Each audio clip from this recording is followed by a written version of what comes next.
L'histoire commence par un rendez-vous entre un homme et une femme. Ils se préparent à se jeter dans une rivière puissante et s'attachent l'un à l'autre pour rester ensemble à jamais. Cependant, dans un cruel retournement de situation, le maléfique Truck-kun sort de nulle part pour traverser la forêt et les éliminer tous les deux. Quelques instants plus tard, notre protagoniste Dazé se réveille et est choqué de voir à quoi ressemble le paradis. Une femme lui explique que ce n'est pas le paradis, et qu'elle est le guide de ceux qui descendent sur ce monde. Elle s'appelle Annette et révèle que Dazé a été choisi et transporté dans ce nouveau monde. Un dragon redoutable passe à côté d'Annette, qui explique que ce monde est plongé dans l'obscurité et que Dazé a été choisi pour être un héros qui apportera la lumière à ce monde. Mais Dazé ne se considère pas du tout comme un héros.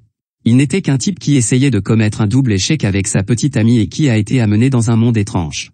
Annette se prépare à lui faire un discours inspirant pour lui donner envie de devenir un héros, mais elle est choquée lorsque Dazé fait son truc et fait une overdose de pilules sédatives. Annette purifie les toxines de son corps, mais Dazé lui répond qu'elle le dérange. Annette demande à Dazé de devenir un héros pour accomplir sa grande mission de sauver ce monde, mais Dazé cherche juste un endroit où arrêter de vivre. Dazé continue d'avaler ses pilules, mais Annette lui rappelle qu'il est l'élu. Dazé lui fait remarquer qu'il n'a jamais décidé d'être choisi, mais Annette lui explique que le Truck-kun est en fait un camion de sélection de l'autre monde. Parmi les nombreux habitants de l'ancien monde de Dazé qui mènent une vie malheureuse, seuls ceux qui ont été frappés par le camion de l'autre monde peuvent refaire leur vie dans ce monde. Il s'agit en fait d'un service de transfert de monde que son monde fournit. Le fait d'avoir été frappé par Truck-kun signifie qu'il était malheureux dans sa vie et qu'on lui a donc donné une chance dans ce monde. Dazé finit de prendre d'autres pilules et souligne avec colère que ce stupide camion a perturbé le moment le plus heureux de sa vie, l'annulation de son double. Il lui fait remarquer qu'ils n'ont pas le droit de décider qui est malheureux, mais que de son point de vue, il a été sauvé d'une vie si malheureuse qu'il allait y mettre fin. En fin de compte, Annette décide que ses plaintes n'ont pas d'importance, car Dazé changera sûrement d'avis lorsqu'il verra ses statistiques. Tous les humains qui arrivent dans son monde, sans exception, sont dotés de pouvoirs surhumains. Cependant, elle est choquée de constater que Dazé est incroyablement faible. Non seulement il n'a qu'un seul point de vie, mais il est également empoisonné, même après qu'elle l'ait désintoxiqué. Annette refuse de croire que quelqu'un puisse être aussi faible, alors elle cherche désespérément à savoir si Dazé a une compétence spéciale ou une capacité exceptionnelle. Elle est horrifiée de constater qu'il n'a absolument rien, et qu'elle n'a jamais vu un Otherworlder aussi faible.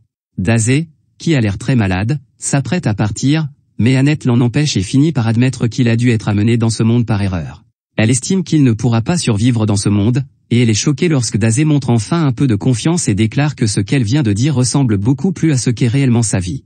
Dazé explique qu'il est considéré comme un raté, quel que soit le monde dans lequel il vit.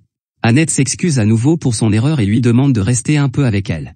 Ce monde est incroyablement dangereux et rempli de monstres, et sa vie s'arrêtera sûrement à la seconde où il sortira.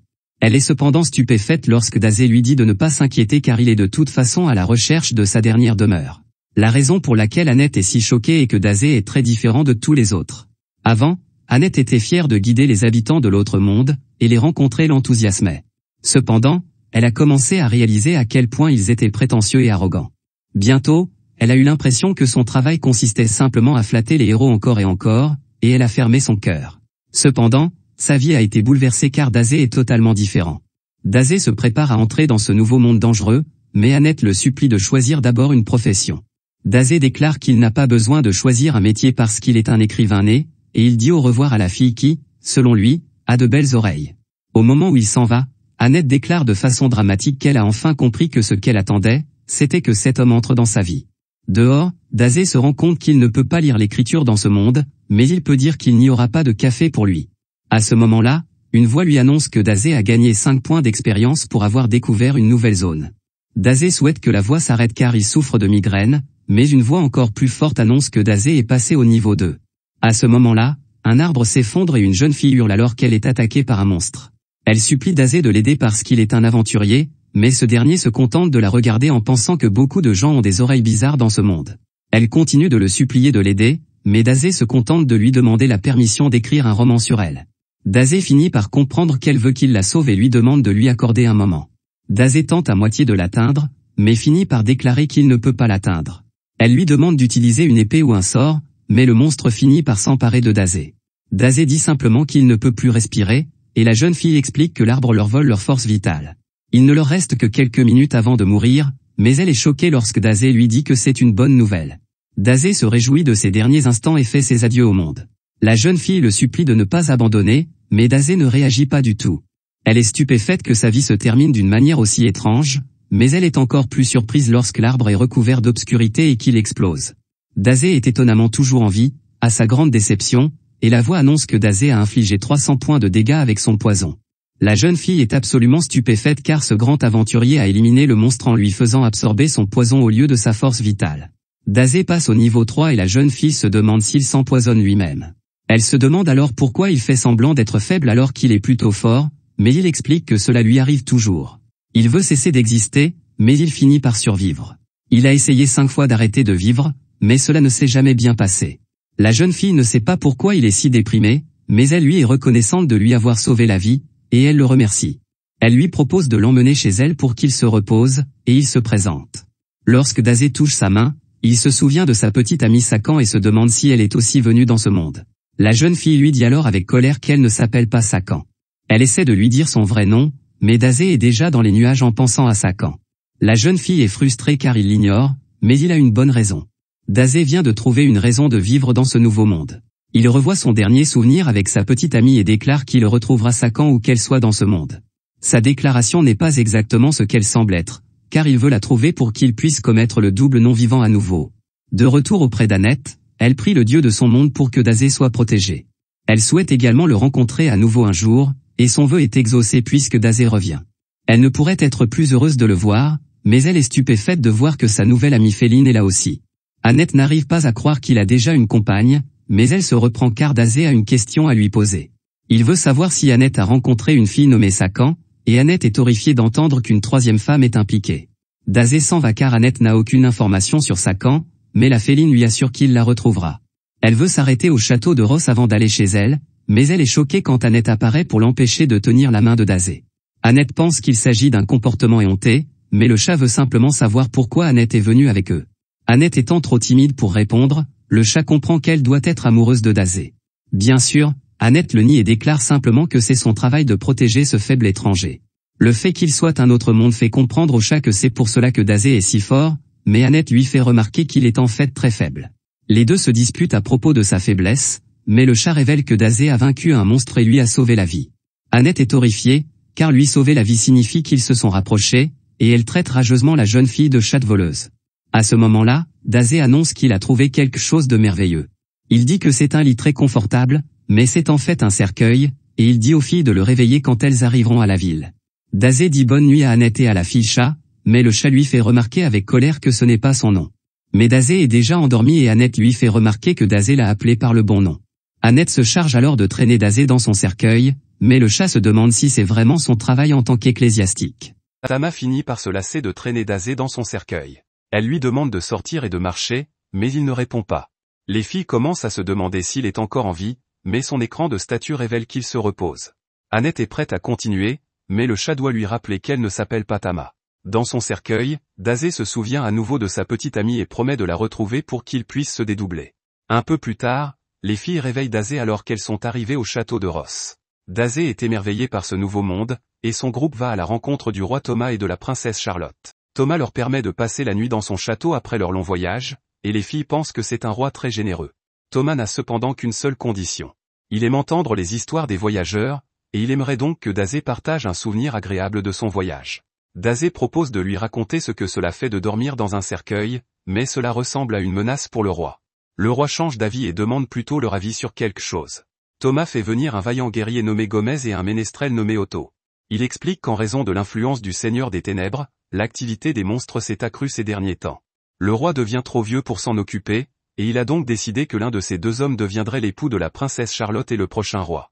Charlotte ayant du mal à choisir, le roi demande conseil aux voyageurs. Le roi est choqué de voir que Dazé n'a aucune idée de ce qu'il doit dire. Il s'agit d'une décision qui va changer la vie de Charlotte, et Dazé ne pense pas qu'il devrait demander conseil à des voyageurs qui viennent d'arriver. Dazé déclare hardiment que Thomas est un horrible tyran et qu'il n'est pas digne d'être roi. Le roi est stupéfait lorsque Dazé s'en va, et Dazé se dit qu'il n'avait pas le droit de dire cela puisqu'il est lui-même inapte à vivre dans ce monde. Les filles s'excusent abondamment auprès du roi et expliquent que Dazé est un habitant d'un autre monde. Le roi comprend et Charlotte regarde fixement Dazé. Cette nuit-là, Annette remarque que Dazé ne dort pas, mais il explique qu'il ne dort jamais bien. Annette trouve enfin le courage de lui demander des nouvelles de sa petite amie Satchan, mais elle devient furieuse lorsqu'elle découvre que Tama dort dans son lit. Tama explique qu'elle avait simplement froid, et ils commencent à se disputer, si bien que Dazé s'en va. Dehors, Dazé retrouve la princesse et ils admirent le magnifique lac. Dazé l'admire pour une autre raison, car il a envie de s'y jeter. Charlotte n'arrive pas à croire que sa vie soit si troublée qu'il veuille y mettre fin, mais Dazé voit bien que sa vie est plus troublée que la sienne. Charlotte ne peut pas le nier car elle a beaucoup de mal à choisir un mari. Gomez n'est arrivé au château que récemment, mais il est déjà devenu le soldat le plus fiable qu'ils aient. Son père croit beaucoup en sa force et Charlotte pense qu'elle devrait le choisir pour cette raison. Otto, quant à lui, est son ami d'enfance. Chaque fois qu'elle se sentait déprimée, Otto écrivait des chansons et les lui chantait. Charlotte se demande ce qu'elle doit faire, et Dazé lui fait remarquer qu'elle est vraiment gentille, contrairement à lui. La vie de Dazé n'a été qu'une suite ininterrompue de problèmes, et il a tenté de s'en sortir à plusieurs reprises. Charlotte tient manifestement beaucoup à son père, mais Dazé n'a fait que gêner sa famille. Malgré tout, Dazé n'a jamais demandé à quelqu'un d'autre de choisir à sa place comment il doit vivre sa vie. Charlotte est choquée par cette déclaration, et il poursuit en disant qu'elle doit décider elle-même de ce qu'elle fera. En partant, Dazé lui dit de se demander ce qu'elle veut vraiment. Le lendemain, le roi Thomas révèle que la princesse a choisi celui qu'elle veut comme époux, et il veut que les voyageurs servent de témoins. Annette pense qu'elle choisira Gomez pour le bien du royaume, mais Tama pense que Charlotte et Otto sont mieux assortis. Le roi demande à sa fille de se tenir devant l'homme qu'elle choisira, et Charlotte s'avance. Charlotte a beaucoup réfléchi à sa décision, et elle choque tout le monde lorsqu'elle décide de s'écarter complètement du chemin et annonce qu'elle va commettre un live avec Dazé. Tout le monde en reste bouche bée, et Annette s'évanouit même sous le choc. Charlotte explique qu'elle a beaucoup réfléchi après avoir parlé à Dazé. Elle s'est rendue compte que si Otto chantait pour elle chaque fois qu'elle était triste, il venait aussi quand elle ne se sentait pas triste. Il a même fait du grabuge la nuit dernière. Charlotte en conclut qu'Otto veut simplement présenter ses nouvelles chansons à quelqu'un. La raison pour laquelle elle ne veut pas épouser Gomez est beaucoup plus simple, et c'est parce qu'il sent mauvais. Le roi Thomas la traite d'idiote et la supplie de choisir l'un des autres hommes, mais Charlotte finit par se défendre et dit au roi que c'est lui qui est idiot d'essayer de lui faire épouser quelqu'un qu'elle ne veut pas. Il s'avère qu'elle n'a jamais voulu se marier, mais personne n'a tenu compte de ses sentiments. Le seul qui s'est soucié de son opinion est Dazé, et ce dernier comprend maintenant pourquoi elle veut s'engager dans un double non-vivant avec lui. À ce moment-là, Gomez se met en colère parce qu'on lui a dit qu'il sentait mauvais, alors il se moque du nez de Charlotte et terrifie tout le monde lorsqu'il commence à se transformer. Après s'être transformé, Gomez révèle qu'il est un serviteur du Seigneur des Ténèbres et qu'il avait l'intention d'acquérir le royaume en devenant son roi afin de pouvoir l'offrir au Seigneur des Ténèbres. Il ne pensait pas que la princesse serait capable de voir à travers son déguisement, mais en fait la princesse n'a pas compris, c'est juste que Gomez sent vraiment mauvais. Gomez en a assez entendu et décide de mettre fin à la vie de tout le monde. Tama tente désespérément de réveiller Annette pour qu'elle l'aide à combattre le démon, mais en vain. Les gardes du roi vont donc attaquer Gomez. Celui-ci les repousse facilement et Tama doit sauver Annette de l'écrasement. Tama lance une contre-attaque et décide que si Gomez veut en jouer, elle jouera avec lui. Tama n'étant qu'un artiste martial de niveau 14, Otto déclare qu'il l'aidera en chantant pour elle. Elle est alors choquée de voir qu'il est un ménestrel de niveau 89. Sa musique lui donne un buff, mais Tama est déçue de voir que cela ne sert à rien. Tama demande de l'aide à Dazé, mais celui-ci est envoûté par la nouvelle chanson d'Otto. Tama se retrouve donc en tête-à-tête avec la bête, et elle réussit à donner un coup de poing et un coup de pied de chat. Gomez la repousse facilement et se moque d'elle en faisant comme s'il n'avait rien senti. Gomez annonce qu'il va mettre toute sa puissance dans sa prochaine attaque et que ses cornes de fer vont mettre Tama en pièces. Tama est terrifié par ses cornes acérées, mais Dazé l'interrompt et demande poliment si le démon pourrait d'abord mettre fin à sa vie et à celle de Charlotte. Gomez est incrédule, alors Dazé explique qu'ils veulent tous les deux être éliminés et que ce serait un honneur si Gomez le faisait avec sa magnifique corne. Charlotte a été libérée de l'emprise de son père, il veut donc que la vache géante leur accorde ce vœu.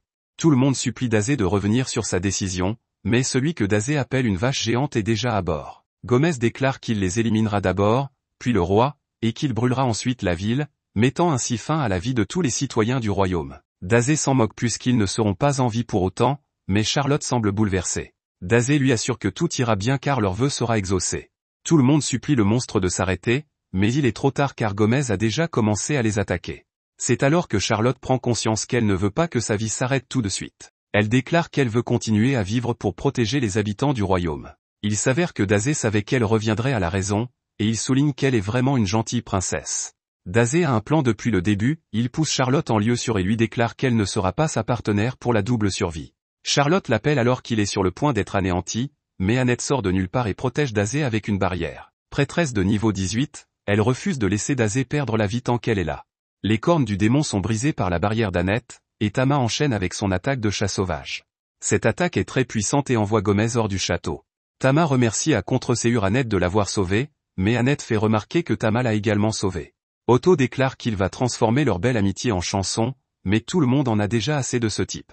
À ce moment-là, le roi présente ses excuses à Charlotte. Il se rend compte maintenant qu'il aurait dû tenir compte de ses sentiments, et il ne pense pas être digne d'être roi ou digne d'être son père. Il demande pardon à Charlotte, qui accepte, et ils conviennent d'être plus ouverts l'un envers l'autre à l'avenir. Ils passent un moment très agréable, mais Dazé ne peut s'empêcher de penser au fait qu'il n'a pas réussi à se désincarcérer une nouvelle fois. Un peu plus tard, un garde prévient que des monstres sont arrivés à la porte sud. Nous constatons que c'est Charlotte qui est responsable, et elle envoie la garde royale exterminer la menace. De retour dans notre groupe, les filles espèrent que Charlotte sera capable de supporter la pression du règne de la reine. Dazé prend la parole depuis son confortable cercueil et explique que Charlotte a pris la décision elle-même, et qu'elle s'en sortira. Dazé déclare que les femmes qui perdent la vie sont très belles, mais que les femmes qui se relèvent d'elles-mêmes le sont aussi. Les filles en ont assez de ces bêtises, et elles aimeraient bien qu'ils se mettent à marcher tout seuls. Les filles finissent par se fatiguer et décident de faire une pause pour manger quelque chose. Notre protagoniste paresseux émerge de son cercueil, impatient de manger quelque chose, mais ils n'ont que du pain. Dazé préférerait manger du tofu bouilli, et Annette décide qu'elle devrait en chercher dans la ville voisine. Le groupe n'est plus qu'à quelques jours d'atteindre la ville natale de Tama, mais Annette aimerait qu'il s'arrête dans un temple. Normalement, un autre habitant de la planète arrive à l'un des 4 temples de ce monde et se dirige directement vers le château du Seigneur des Ténèbres. Cependant, le but de Dazé n'est pas de vaincre le Seigneur des Ténèbres, mais de retrouver Sachan. Cela signifie qu'il doit visiter les 4 temples pour recueillir des informations sur l'endroit où se trouve Sachan. Tama est choqué car cela signifie que s'ils ont du mal à la trouver, ils devront faire le tour du monde. Annette ne veut même pas que Dazé combatte le Seigneur des Ténèbres parce que c'est trop dangereux, et Tama la taquine une fois de plus en lui disant qu'elle est amoureuse de lui.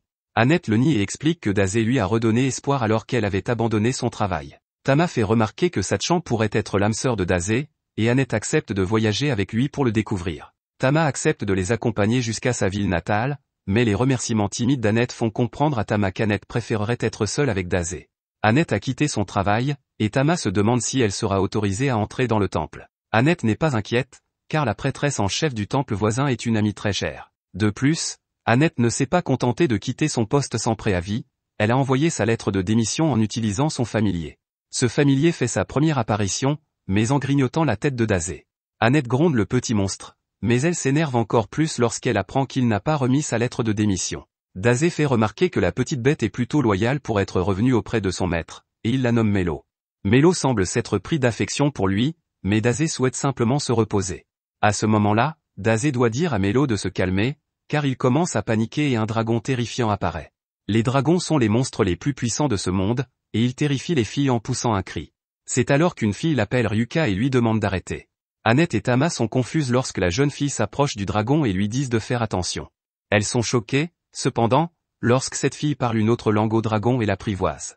La jeune fille suppose que le groupe d'Annette et de Tama a déjà subi des pertes à cause du cercueil, et elle leur recommande de quitter cette zone, qui est incroyablement dangereuse. Dazé sort de son cercueil en pensant qu'il est temps de manger, et les filles demandent à l'étranger de pardonner son comportement grossier parce qu'il est un autre monde. La jeune fille est furieuse d'entendre cela, et elle jure d'éliminer tous les habitants de l'autre monde. Elle libère un pouvoir qui terrifie les filles, et son attaque doit être bloquée par la barrière d'Annette. Annette fait de son mieux pour repousser l'attaque, mais son bouclier finit par être brisé.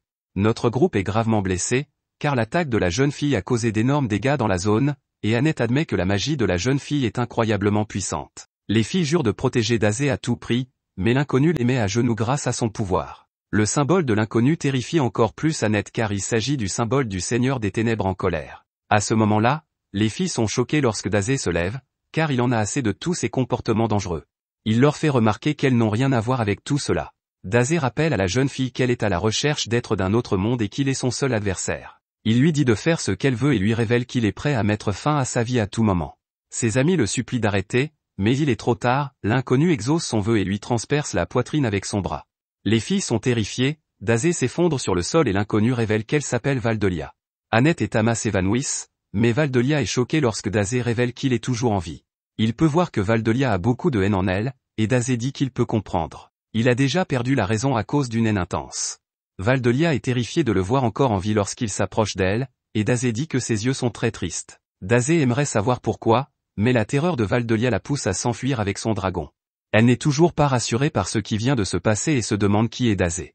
Un peu plus tard, nous voyons que Mélo a ramené notre trio au temple où il devait se rendre. La prêtresse se précipite vers Annette, mais celle-ci lui dit que Dazé a besoin de soins médicaux immédiats. Il est très mal en point, et la prêtresse demande à tous les prêtres d'apporter toutes les potions de guérison dont ils disposent. Un peu plus tard, nous voyons que Dazé va bien et qu'il achète du poison. Le vendeur explique que le poison est plus efficace lorsqu'il est lancé sur un monstre, mais il est choqué de voir que Dazé le boit. Tama est furieux car il vient de faire une guérison miraculeuse, mais les prêtresses sont heureuses de voir qu'il se porte bien. La prêtresse Esha explique qu'elle n'a jamais rencontré de Sachan, mais qu'elle s'inquiète surtout de savoir pourquoi Annette voyage avec un autre être vivant. Elle est contente qu'Annette ait quitté son travail parce qu'elle est trop pure pour cela, mais elle est contrariée de voir qu'elle voyage avec un autre être du monde. Esha déteste les habitants de l'autre monde parce qu'ils utilisent les dons que les dieux leur ont accordés pour des raisons égoïstes. C'est alors qu'un étrange rappeur du nom de Kotaro demande aux filles d'arrêter de se disputer et de s'amuser avec lui. Elle l'ignore, mais Kotaro fait la démonstration de son talent surpuissant de production de masse. Cette compétence lui permet de produire une quantité illimitée de monnaie mondiale, et il propose aux filles de leur acheter tout ce qu'elles veulent. Esha se débarrasse du type, mais il promet de les faire payer, et Esha fait remarquer que tous les habitants de l'autre monde sont comme ce type. Annette explique que Dazé est différent, mais Esha peut dire, rien qu'en le regardant, qu'il est aussi destructeur que les autres. Annette continue de plaider en sa faveur et souligne qu'il a changé toute sa vie. À ce moment-là, Dazé demande de l'argent pour acheter de la drogue. Annette lui donne de l'argent en toute décontraction, tout en essayant de dire à Esha qu'il n'est pas du tout destructeur. Esha est alors choqué d'apprendre que Dazé n'a pas de don. Malgré cela, Dazé s'est battu contre le Seigneur des Ténèbres pour ses amis. Esha est stupéfaite d'apprendre cela, car le Seigneur des Ténèbres Kurosei a été détruit par un autre sorcier il y a 7 jours. Tama est tout aussi choquée par cette nouvelle, et les deux filles se réjouissent car cela signifie que la paix est enfin revenue dans leur monde. Mais cela les amène à se demander qui était la fille au dragon. Il est également étrange que Dazé soit arrivé il y a 7 jours, mais Annette ne peut que penser que c'est ce jour-là que Dazé a complètement changé sa vie. La grande question est la suivante, si ce monde n'a plus de Seigneur des Ténèbres, pourquoi Dazé a-t-il été amené ici? À ce moment-là, les filles sont surprises de voir Dazé déchirer un tas de papiers. Dazé explique de façon dramatique qu'il essayait d'écrire sur les événements qui se sont produits depuis qu'il a été amené dans ce monde. Mais comme il avait du mal à écrire, il en est maintenant désespéré. Annette attend avec impatience de savoir ce qu'il a écrit sur leur première rencontre, mais son cœur se brise lorsque Dazé lui révèle qu'il n'a rien écrit sur elle. Dazé ne sait pas trop pourquoi, mais sa rencontre avec Valdelia lui a donné un élan de créativité et il espère que quelque chose d'autre le passionnera. Annette pense qu'il pourrait trouver quelque chose en explorant la ville, et les récents événements l'ont incité à acheter des choses à Dazé. En ville, nous découvrons que ce qu'elle voulait acheter à Dazé, c'est une armure résistante. On ne sait jamais quand ils seront à nouveau attaqués, et Annette ne veut plus jamais voir Dazé souffrir. Tama fait remarquer que Dazé a l'air de souffrir en ce moment, mais Dazé aime en fait le sentiment d'oppression que lui procure l'armure. Les filles vont faire d'autres courses, et Annette dit à Dazé de rester là. Esha le retrouve et Dazé explique qu'il était simplement à la recherche de nouvelles sensations. Esha déclare qu'Annette restera avec elle à partir de maintenant parce qu'elle a toujours été une fille pure et que cela la pousse à faire confiance aux gens trop facilement. Esha est persuadée qu'Annette sera malheureuse de voyager avec lui, aussi supplie-t-elle Dazé de séparer son groupe. Mais Dazé se contente de sourire et fait remarquer que c'est à Annette de décider ce qu'elle veut faire. Il déclare qu'Esha n'a pas son mot à dire, et il se demande pourquoi elle pense qu'Annette sera malheureuse de toute façon. Esha explique que c'est parce que Dazé est un autre mondain et qu'elle ne fait pas confiance aux autres mondains. À ce moment-là, Esha est stupéfaite et un attroupement se forme à l'arrivée d'un homme. On dit que cet homme a été créé par les cieux pour se tenir au-dessus de tous les habitants de la planète. Il s'agit d'un autre mondain, et son nom est Lord Suzuki. Suzuki annonce à tout le monde que le Seigneur des Ténèbres a été vaincu il y a 7 jours, et il leur dit de se réjouir car la paix est revenue dans leur monde. La foule se met à applaudir et à féliciter les habitants de l'autre monde, mais Suzuki révèle ses véritables intentions. Il souligne qu'ils ont risqué leur vie pour leur apporter la paix, et qu'il est donc normal que les habitants de l'autre monde soient autorisés à régner sur le monde. C'est pourquoi il déclare que cette époque sera connue sous le nom de Grand Âge des Héros. Suzuki a décidé d'être le chef de cette ville, et son ami Kotaro dit aux habitants de se prosterner devant Suzuki. À ce moment-là, Kotaro désigne les filles et dit à Suzuki que ce sont elles qui les ont trompées. Suzuki est furieux et déclare qu'ils ont commis des actes de violence à l'encontre d'un autre habitant de la planète. Annette tente de lui expliquer qu'il se trompe, mais Suzuki refuse d'écouter quelqu'un qui voudrait faire du mal à un héros. Non loin de là, nous voyons que la ville est en feu, et Dazé déclare qu'il s'est enfin senti capable d'écrire son chef-d'œuvre. Quelques instants plus tôt, Suzuki caresse Annette sur la tête et lui dit d'être une bonne fille. Il utilise une sorte de compétence sur elle, et elle s'effondre sur le sol. Kotaro se réjouit et explique que plus les victimes de Suzuki sont pures, plus vite elles tombent sous ses coups. Tama exige de savoir ce qu'il a fait, et Kotaro explique que le talent de Suzuki transforme tout ce qu'il caresse en esclaves. Tama demande qu'il libère Annette, mais Suzuki utilise son talent sur elle aussi. Suzuki se vante de sa puissance, mais Aisha arrive pour lui rappeler qu'elle ne lui a pas appris à utiliser son don de cette façon.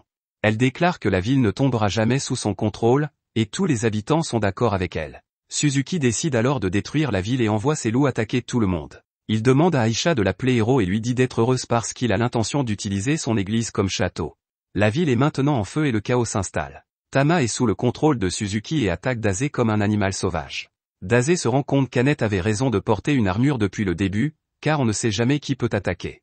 Tama parvient à détruire son armure, mais le casque finit par l'assommer par accident. Pour la mettre en sécurité, Dazé décide de la mettre dans son tonneau avec un panneau indiquant qu'un chat sauvage se trouve à l'intérieur. Aisha s'effondre près de lui et lui montre comment sont les autres habitants de la planète. Suzuki a utilisé son don pour des raisons égoïstes, et maintenant sa cupidité est devenue complètement irrépressible, et il a perdu le contrôle. Suzuki n'était pas du tout comme ça quand il est arrivé dans ce monde, car il était calme et faible. Dazé prend étonnamment des notes parce que Suzuki a piqué son intérêt, et il dit à Aisha de veiller sur Tama pendant qu'il affronte Suzuki. Aisha rappelle à Dazé qu'il ne pourra rien faire parce qu'il n'a pas de don, mais Dazé a le sentiment qu'il va enfin pouvoir écrire son chef-d'œuvre. Dazé l'autorise à venir avec lui, mais elle est surprise de voir à quel point il est calme. Aisha lui explique que Suzuki est très fort et que Dazé n'a aucune chance face aux surdoués de l'autre monde. Elle est sûre que Dazé sera mis en pièces dès qu'il ouvrira la porte de l'église. À ce moment-là, Dazé sort son poison et Aisha est soulagée de voir qu'il a un plan.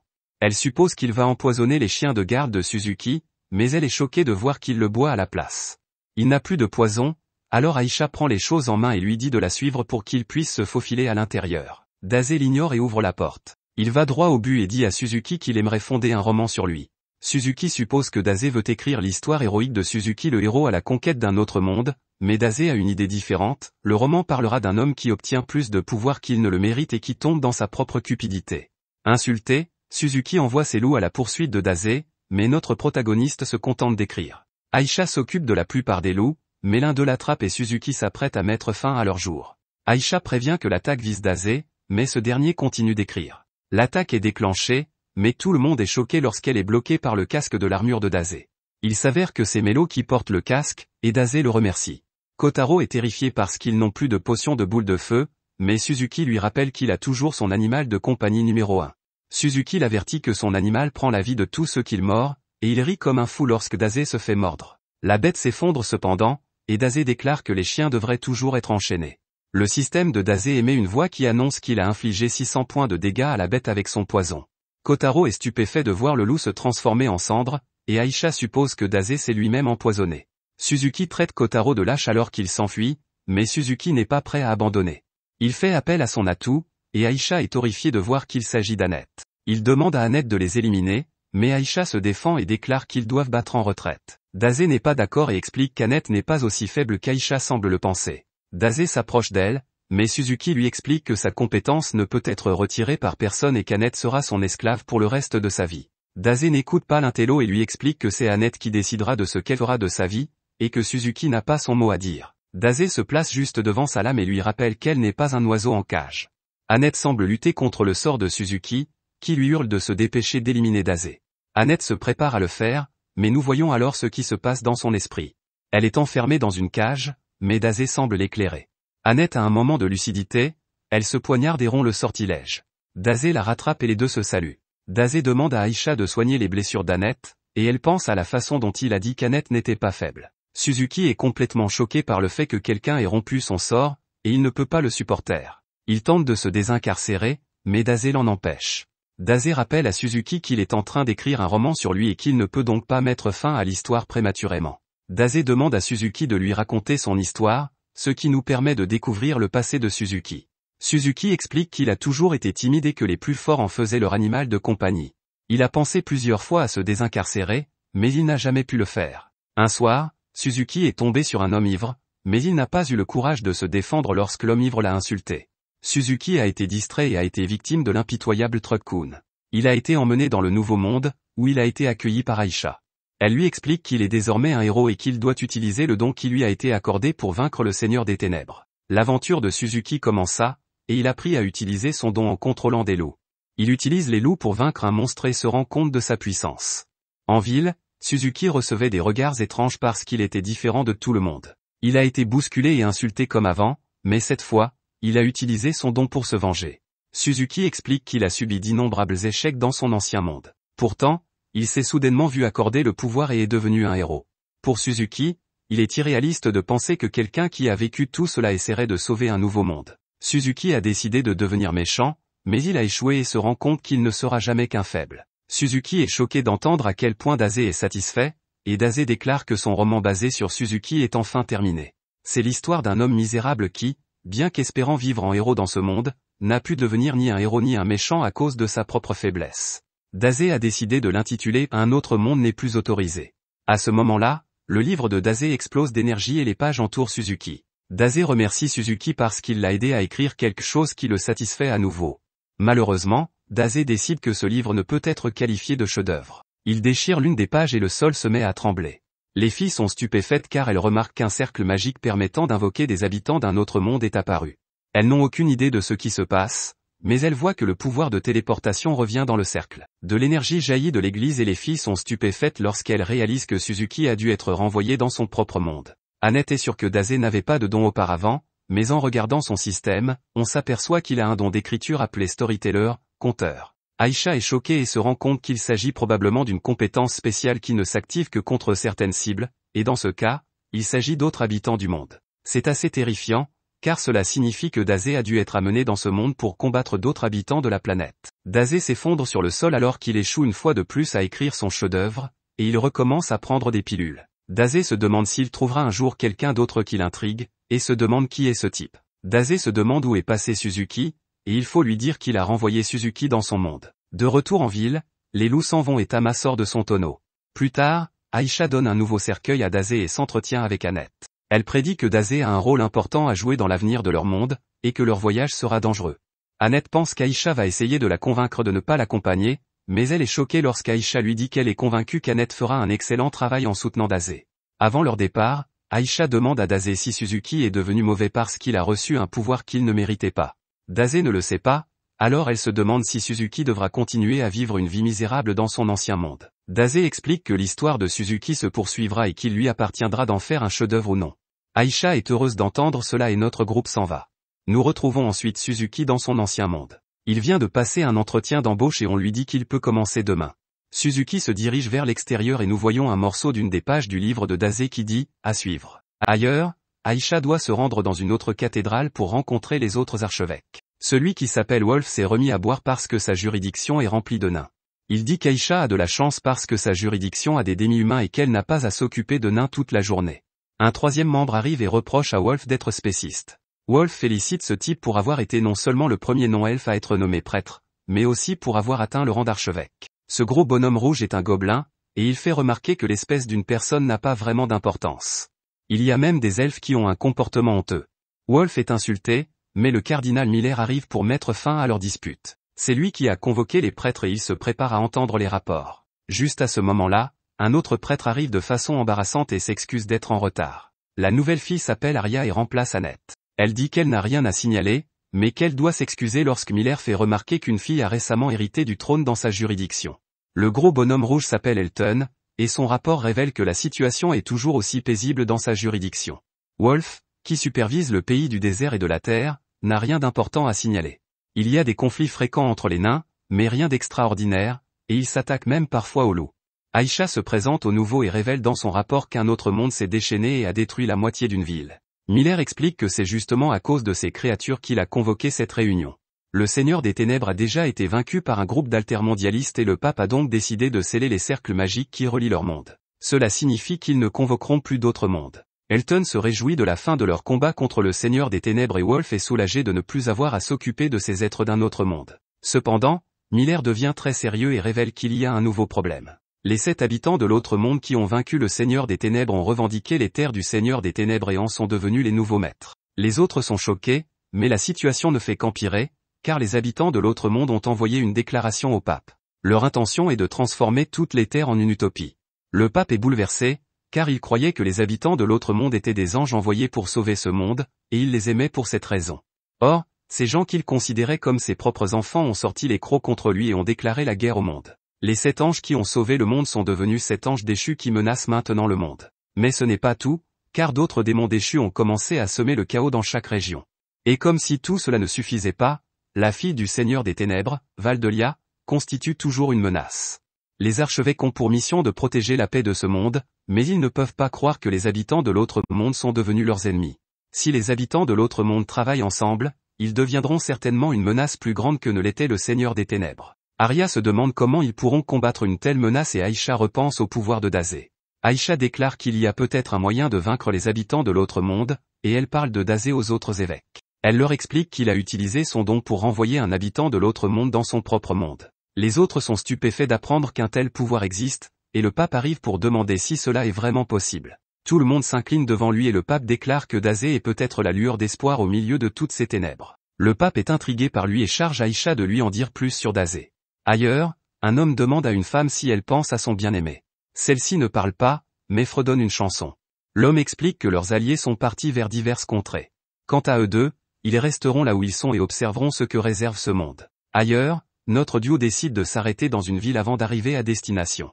Une voix annonce que Tama a atteint le niveau 17, mais elle n'est pas ravie de monter en niveau juste en traînant un cercueil. Un gamin leur indique où se trouve l'auberge et leur propose de leur donner des informations qui les aideront dans leurs aventures. Ce gamin leur explique ce qu'on appelle un service d'introduction de héros. Il s'agit d'un service qui confie à des extraterrestres le soin d'accompagner les personnes qui n'ont pas confiance en leurs compétences, afin de leur assurer un voyage sûr et confortable. Tama pense aux méchants habitants de l'autre monde qu'elle a rencontrés, mais l'enfant lui rappelle que les habitants de l'autre monde sont des héros qui ont pour mission de sauver le monde. Le service de présentation de héros est une idée commerciale que le gamin a eue. Il propose donc aux filles de les présenter à un habitant de l'autre monde pour seulement 40 000 $. Tama décline une offre aussi stupide, mais Annette s'empresse de commander un valeureux guerrier. Tama la gronde, mais Annette lui répond que c'est un petit prix à payer pour la sécurité de Dazé. Le gamin pense qu'il y a un défunt dans le cercueil et suppose qu'il veut la sécurité d'outre-tombe. Bien sûr, il est choqué lorsque Dazé lui révèle qu'il est en fait toujours en vie. Les filles expliquent que Dazé est aussi un héros, mais l'enfant ne pense pas du tout qu'il en a l'air. Il se présente sous le nom de Nyr, prend l'argent d'Annette et va leur chercher leur aventurier. Tama est soulagé d'avoir un guerrier dans leur équipe pour tirer le cercueil de Dazé, mais Annette refuse de confier ce travail à quelqu'un d'autre. Ce soir-là, notre trio attend Nyr à l'auberge, mais Dazé est sûr qu'il ne reviendra pas. L'aubergiste sait tout sur Nyr, et Annette confirme qu'ils lui ont donné de l'argent. Elle révèle que Nyr arnaque beaucoup les gens et qu'il n'a jamais rencontré d'aventurier.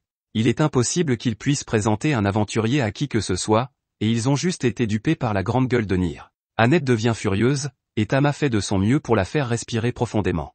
Nyr est orphelin et il gagne sa vie en trompant les visiteurs qui viennent en ville. Comme il n'y a pas d'adulte dans sa vie pour le gronder, il est devenu la bête noire de la ville. L'aubergiste est persuadé que les héros dont parle Nyr n'existent pas, car s'ils existaient, ils auraient déjà sauvé Nyr. Ailleurs, nous retrouvons Nyr sous un pont, et il fixe une épée.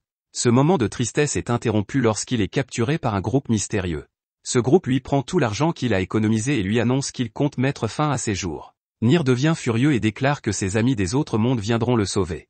Ces horribles types se moquent du gamin et lui révèlent qu'ils sont eux-mêmes des êtres d'un autre monde. Il se demande si c'est la première fois que Nyr voit des capacités surpuissantes, et Nyr est horrifié de voir son monde s'écrouler.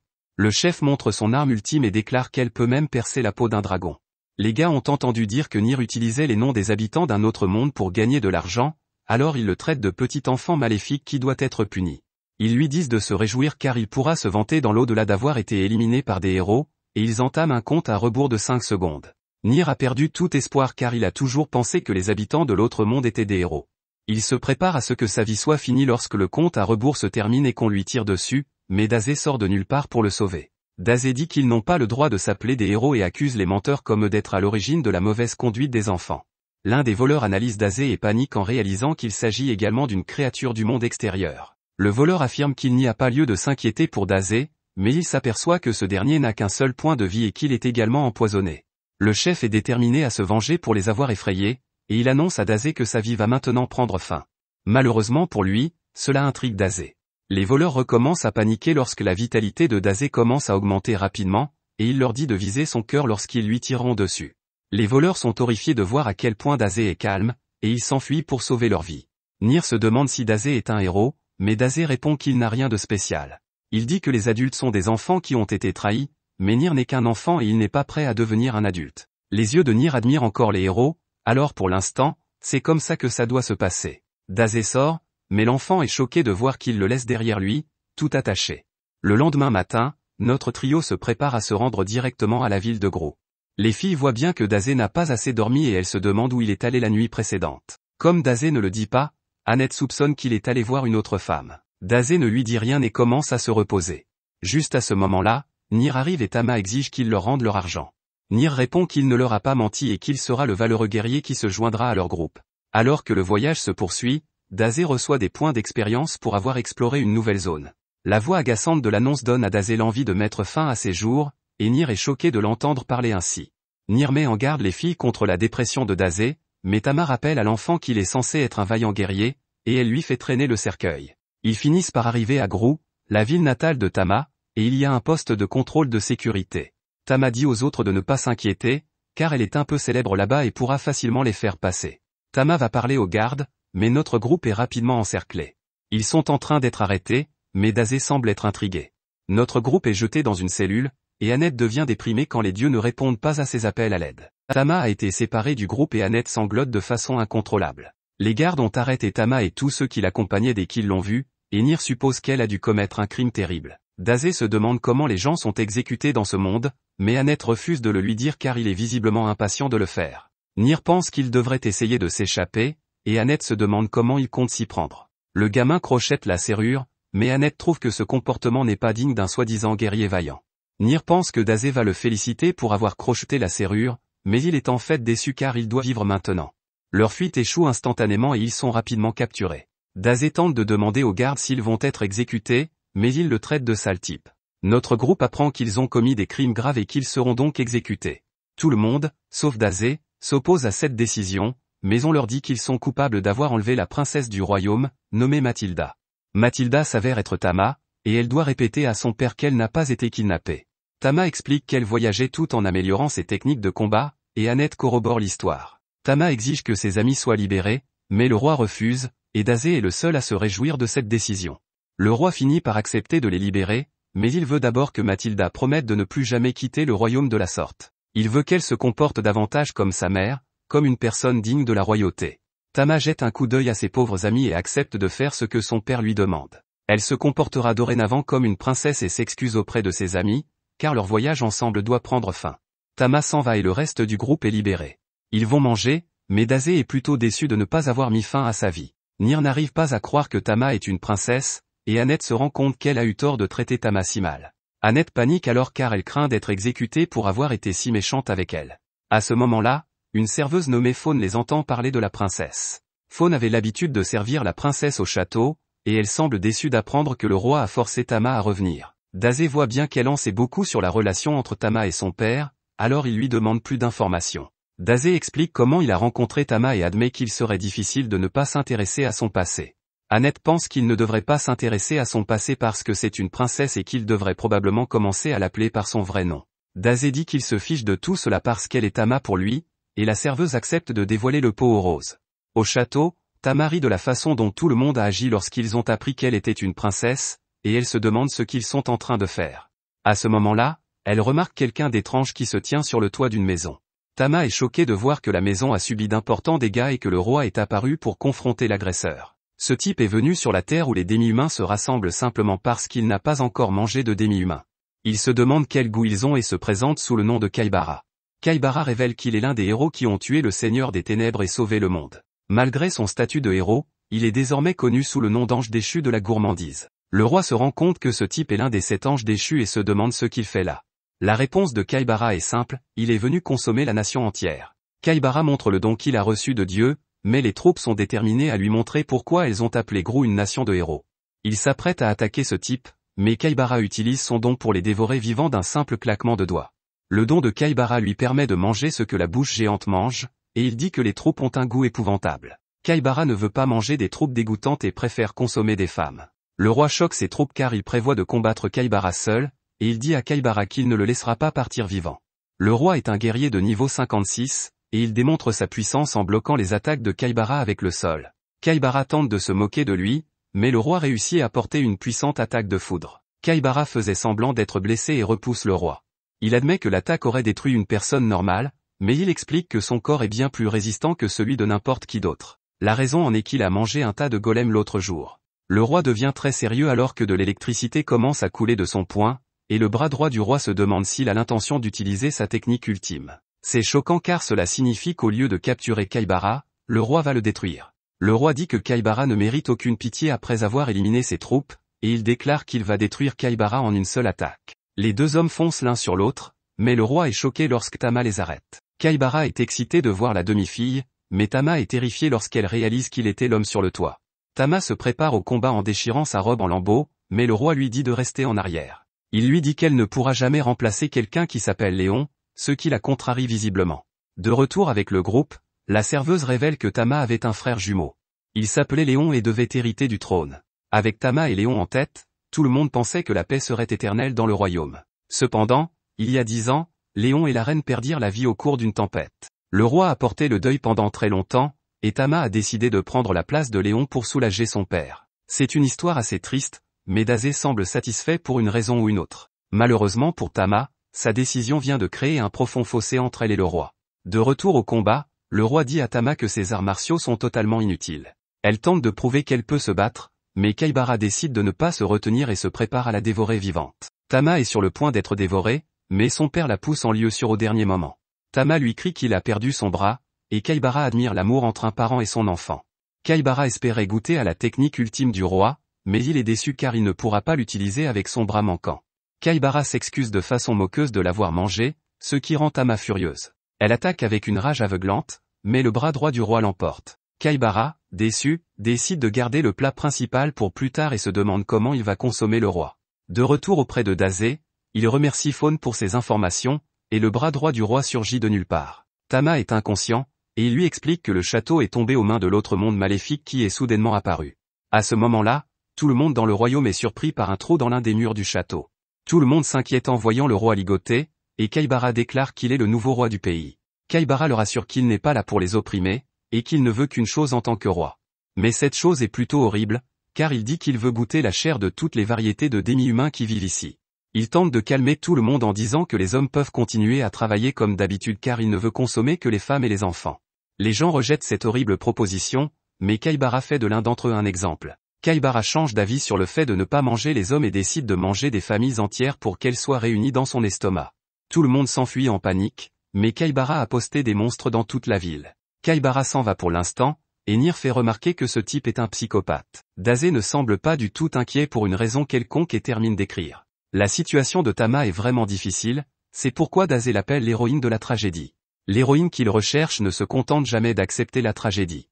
Il demande donc à Tama d'ouvrir les yeux et de lui montrer le reste de son histoire. Cela provoque un flashback rapide de l'époque où Tama était avec sa mère. Tama se réveille et cherche frénétiquement son père. Les autres lui expliquent que Kaibara s'est emparé de la capitale et qu'il a l'intention de manger ses concitoyens.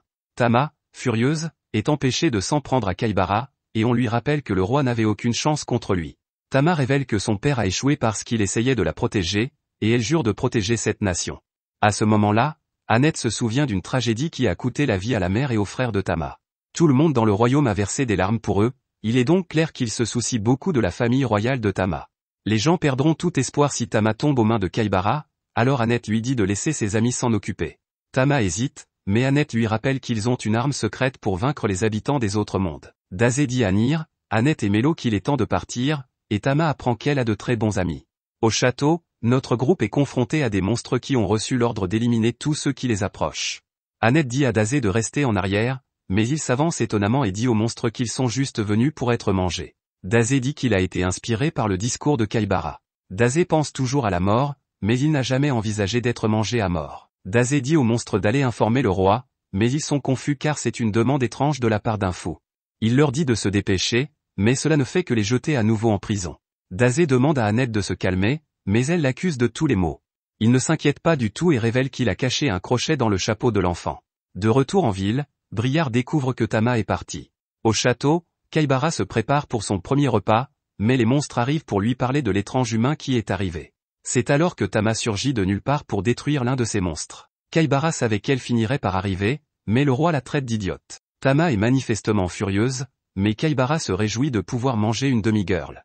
Un retour dans le passé montre Tama regardant son frère s'entraîner avec son père. Le roi était dur avec lui parce qu'il était le prochain à devenir roi, mais Léon n'a pas reculé.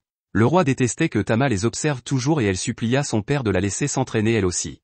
Le roi lui dit de connaître sa place en tant que princesse et lui ordonne de mettre une robe avant de l'envoyer dans sa chambre. Tama dit à sa mère qu'elle détestait le roi parce qu'il ne la laissait pas étudier les arts martiaux.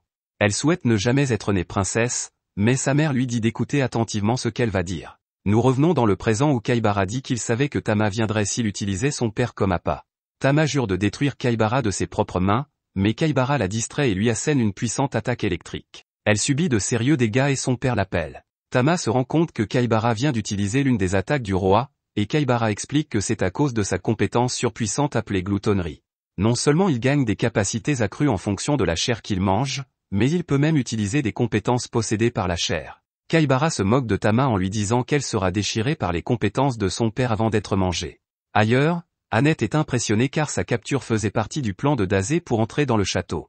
Nier est heureux que Dazé n'ait pas vraiment voulu se faire dévorer, mais il ne sait pas à quel point Dazé est fou. Annette pense qu'il devrait se dépêcher de trouver l'autre monde, mais Dazé a prévu autre chose. Dazé les emmène dans la chambre de la reine, mais Nier pense qu'il ne devrait pas fouiner.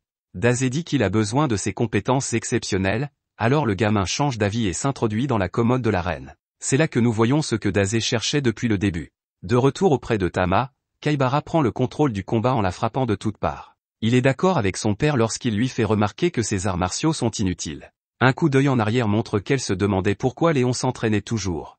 Léon admet qu'il n'est pas un très bon combattant et dit que Tama a peut-être même plus de talent que lui. Cependant, le fait qu'il soit mauvais l'incite à s'entraîner davantage afin de ressembler davantage à leur père. Son but était de pouvoir protéger leur famille et la nation entière. Cela motive Tama à continuer à se battre, mais le roi lui fait remarquer à quel point Kaibara est plus fort qu'elle. Tama s'en rend compte également, mais elle explique que Léon n'aurait pas abandonné, et qu'elle ne le fera pas non plus. Kaibara rit comme un fou parce qu'il dit qu'il se sent plus vivant lorsqu'il mange de la chair fougueuse comme la sienne. Kaibara se rend compte aujourd'hui que sa vie passée n'avait pas de sens, mais que tout cela l'a mené jusqu'à ce jour. Dans son ancien monde, Kaibara était vraiment malheureux, et il aurait tout aussi bien pu être mort. Il est né dans un gigantesque manoir et ses parents lui ont tout acheté. Son assiette était toujours remplie de nourriture, mais son cœur devenait de plus en plus vide. Cela lui donnait envie d'essayer de manger quelqu'un, mais on l'en empêchait et il restait insatisfait. De l'extérieur, tout le monde pensait qu'il avait de la chance, mais Kaibara se sentait comme un animal en cage. Kaibara avait déversé sa frustration sur un sans-abri, mais ce n'était pas suffisant, et il pensait être la personne la plus malheureuse du monde. C'est alors que Truck-kun est venu à sa rescousse, et Kaibara a souri avant d'être écrasé. C'est ainsi qu'il est venu dans ce monde, et maintenant il mange tout ce qu'il veut. Le roi hurle à l'agonie tandis que Kaibara se dirige vers Tama, mais il est arrêté par Dazé qui surgit de nulle part. Dazé dit que cette histoire est si ennuyeuse qu'il ne peut pas supporter de l'écouter. Kaibara tente de contrôler sa bouche monstrueuse, mais celle-ci reste étonnamment immobile. Cela ne s'est jamais produit auparavant, et Kaibara se rend compte que ses instincts refusent de manger Dazé. Annette arrive pour déclarer que Dazé a la capacité de bannir les êtres d'un autre monde de ce monde, et elle demande à Dazé d'écrire l'histoire de Kaibara. Elle lui demande héroïquement d'utiliser son don de conteur, mais Dazé refuse. Il explique que Kaibara est un homme ennuyeux et que se vanter de son propre malheur ne vaut pas la peine d'être écrit. Kaibara, agacé, exige le respect et déchaîne les passions. Il jure d'éliminer tout le monde avant de manger la princesse, et Tama se dit que tout cela est de sa faute. Si elle avait réalisé qu'elle ne serait jamais Léon, rien de tout cela ne serait arrivé. Tama sanglote en se reprochant tout, mais Dazé la réconforte et lui dédie une histoire. Comme il l'avait espéré, le destin malheureux de Tama valait la peine d'être écrit. Tama ouvre le livre, libérant son pouvoir, et Annette remarque qu'il s'agit du cadeau de Dazé. C'est assez choquant, car elle se demande maintenant si son pouvoir fonctionne même sur les non-hommes de l'autre monde. Elle est interrompue par l'attaque de Kaibara. Dazé a appris le passé de Tama, et il s'est rendu compte que sa gentillesse la poussait à réprimer ses vrais sentiments. Pour cette raison, elle était liée à la vision que son père avait d'une princesse idéale. Après la tragédie de sa famille, Tama a voulu aider son père à se sentir mieux. Pour ce faire, elle tente désespérément de remplacer son frère, qui était le prince idéal. Mais le roi se méprend sur ses intentions. Cela ne fait que nuire à leur relation, et Tama finit par perdre de vue sa véritable personnalité. Cependant, Dazé lui rappelle que sa mère lui a dit qui elle était censée être. Tama revient à ce souvenir, où sa mère lui a dit de vivre sa vie comme elle l'entendait. Tama était persuadée que le roi ne le permettrait jamais, mais sa mère lui a dit de ne pas s'inquiéter car elle pouvait le convaincre. Elle lui a dit que le roi voulait simplement que Tama soit heureuse, et Tama est choquée de se souvenir de tout cela. Tama est déchirée entre l'idée d'être une princesse comme le veut son père et celle de vivre comme un prince idéal à la place de son frère. Dazé dit que ni l'un ni l'autre n'est la solution, et qu'elle est simplement Tama. Tama est choquée par ces mots, et elle est finalement capable de se libérer des chaînes qui la retiennent. Kaibara s'aperçoit alors de ce qui se passe, mais il est trop tard car Dazé dit à Tama que c'est à elle d'écrire la suite de l'histoire. Tama commence à briller, et le roi est choqué de voir ce qu'on appelle l'écusson de la bête divine. Un coup d'œil en arrière montre que Léon a été impressionné par cette marque sur Tama.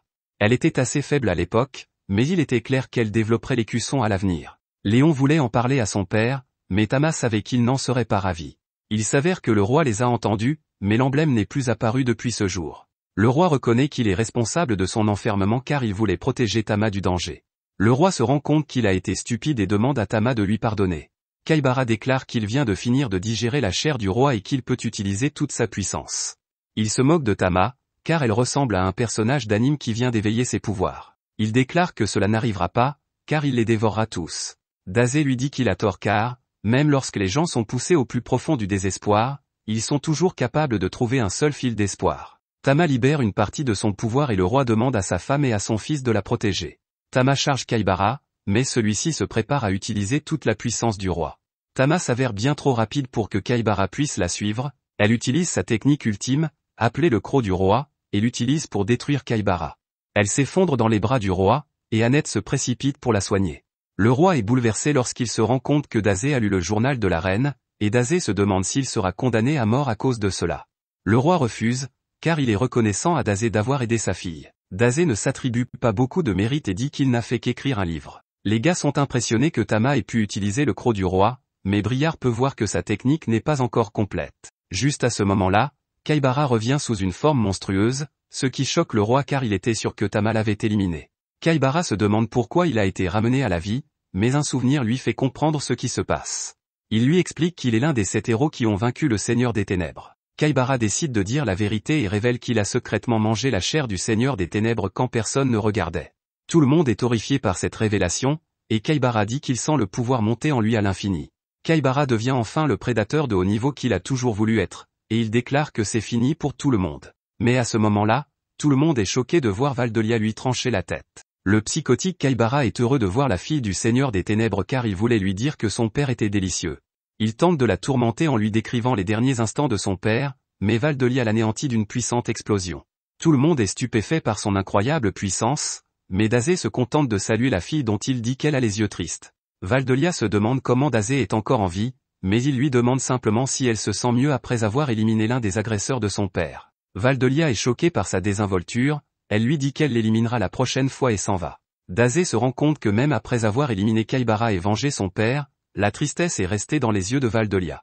Daze est très intrigué par elle, et il aimerait un jour écrire son histoire. Le lendemain, les gens commencent à reconstruire la ville, et notre groupe est remercié pour avoir sauvé la capitale.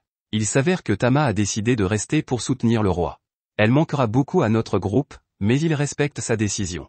De retour au château, le roi se demande pourquoi Tama est dans sa chambre. Il lui répond qu'elle est réservée aux princesses dames et non aux garçons manqués. Le roi lui dit alors qu'elle devrait accompagner les voyageurs, car il n'a pas besoin d'être protégé par quelqu'un qui manque d'entraînement. Tama comprend qu'il essaie simplement de faire ce qu'il y a de mieux pour elle, et le roi lui ordonne de revenir au château à la fin de son voyage. Tama se précipite hors du château et remercie son père. Elle promet de devenir une puissante artiste martiale comme lui et lui dit au revoir. Briard se moque du roi qui ne sait pas comment parler à sa propre fille, mais le roi est sûr que Tama a compris ce qu'il ressentait. Le roi regarde le journal de sa femme et pense à sa famille. De retour dans notre groupe, Daze dit que, contrairement à Annette, Nier n'a absolument aucun talent pour traîner un cercueil. Nier lui dit de marcher sur ses 2 jambes, mais ce ne sera pas nécessaire. Tout le monde s'enthousiasme en voyant leur ami, et Tama rejoint le groupe. Notre groupe arrive devant un arbre géant, mais le visage de Daze n'est pas à la hauteur de son enthousiasme. Il s'agit du célèbre arbre du monde, un arbre sacré qui veille sur la nation. Il est censé protéger tous ceux qui le visitent, et il y a un joli petit village juste à côté. Tama veut désespérément donner des explications, mais Annette l'ignore. Annette suggère qu'elle prie pour que le village soit en sécurité, mais Tama lui fait payer son ignorance. Daze demande aux filles de se dépêcher de traîner son cercueil, et tout le monde est choqué de constater que le petit village tranquille a été transformé en casino.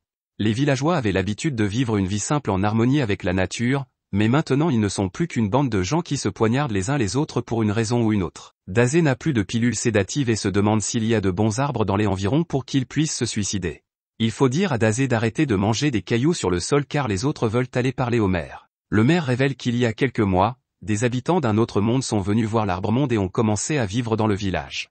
Ils ont construit le casino, qui a attiré toutes sortes de fous venus de partout.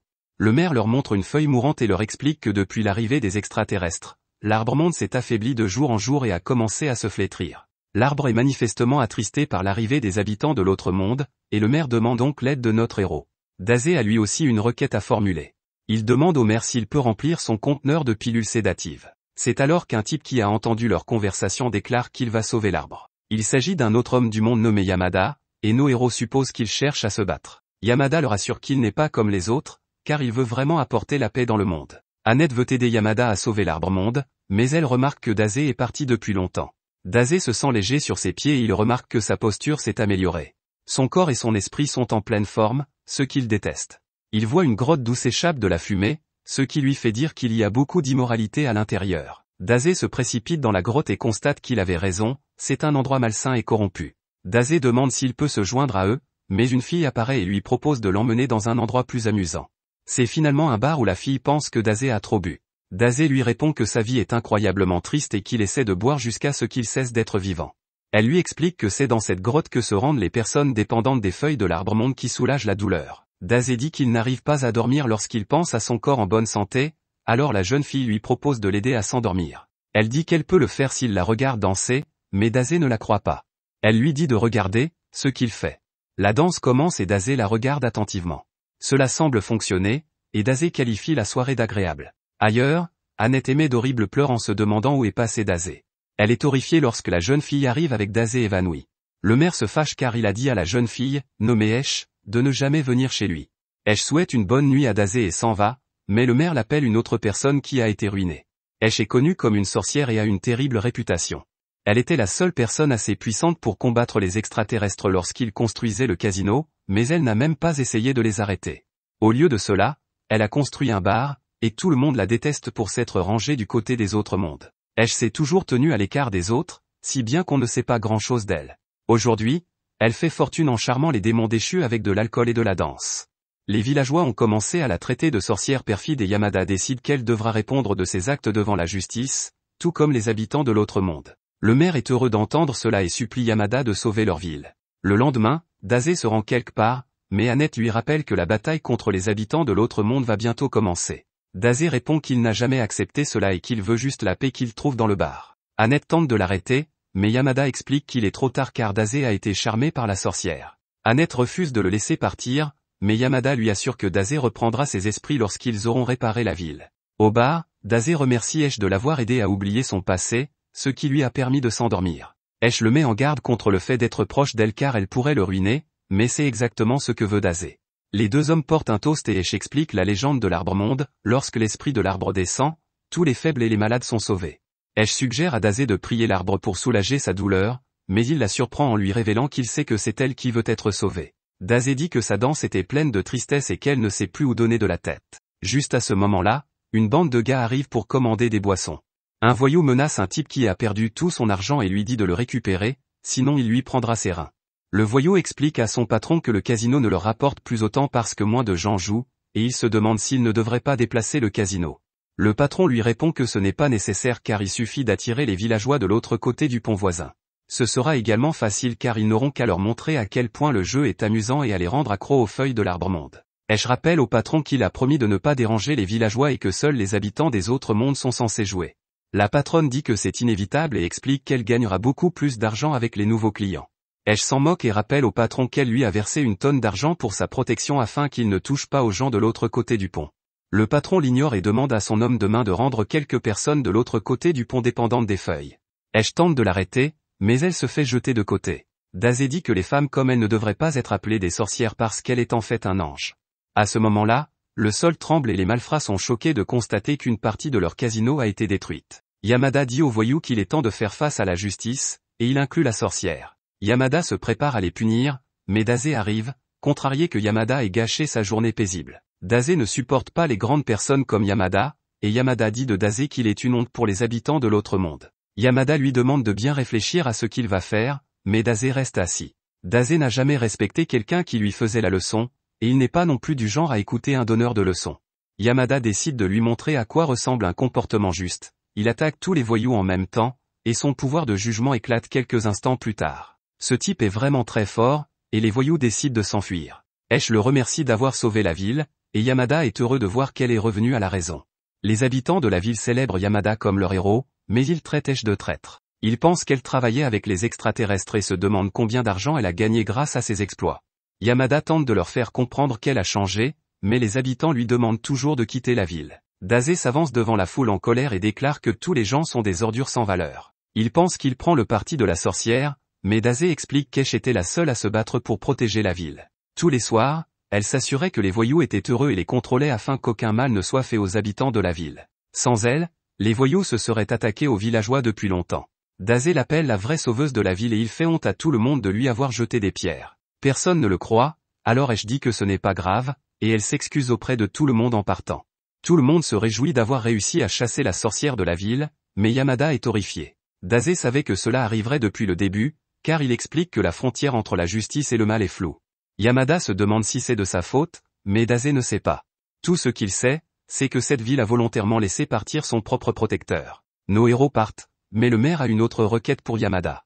Les habitants de l'autre monde ont fait fortune en vendant les feuilles de l'arbre-monde, ils ont donc décidé de poursuivre cette pratique et de vendre même les feuilles.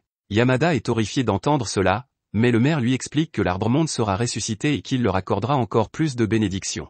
Le maire veut que Yamada devienne le garde du corps de la ville afin qu'il puisse à nouveau faire régner la justice si la sorcière et les habitants de l'autre monde tentent de revenir. Yamada n'arrive pas à croire à cette sombre tournure des événements, et le maire lui offre 10% de tous les bénéfices.